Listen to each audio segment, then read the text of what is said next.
Kahit senior citizen na, ilang kababayan natin ang nais pa ring may pagkakitaan. Kaya binigyan sila ng kabuhayan package mula sa gobyerno. Saksi si Bernadette Reyes. Senior citizen ka na ba pero ayaw na umasa lang sa pensyon? Retired na pero gusto pa rin ng pagkakaabalahang negosyo?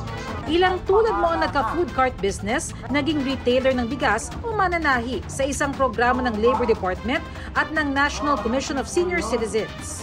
Mula sa mga kagamitan gaya ng kaldero para sa parisan at mga sangkap gaya ng mga noodles, lahat ipamimigay ng dole sa mga senior citizens na nais pang magtrabaho at maging produktibo. Hindi siya libre dahil kailangan patubuin mo eh. Diba? And you have to be accountable. Kung lumago, dadagdagan pa nga ito eh. Binabagay ang negosyo sa hilig o kasanayan ng senior citizen. Si Christina halimbawa, karinderya showcase ang pinili. Masarap ako magluto. Tsaka maraming tao dun sa lugar namin na yung gusto nila yung mga lutong pagkain.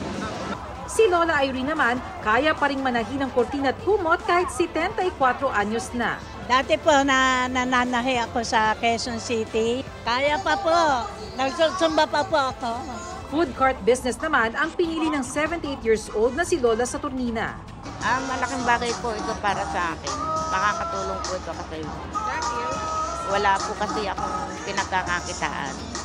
Ilan lang sila sa 300 nakatanggap ng kabuhayan package sa Maynila. Gusto nating maipakita na kung ang seniors ay kakayod, maging productive pa, hindi na nga kailangan ng ayuda kung may trabaho eh. Para sa GMA Integrated News, Bernadette Reyes, ang inyong saksi. Mga kapuso, sama-sama tayong maging saksi. Mag-subscribe sa GMA Integrated News sa YouTube at para sa mga kapuso abroad, samahan niyo kami sa GMA Pinoy TV at sa www.gmanews.tv.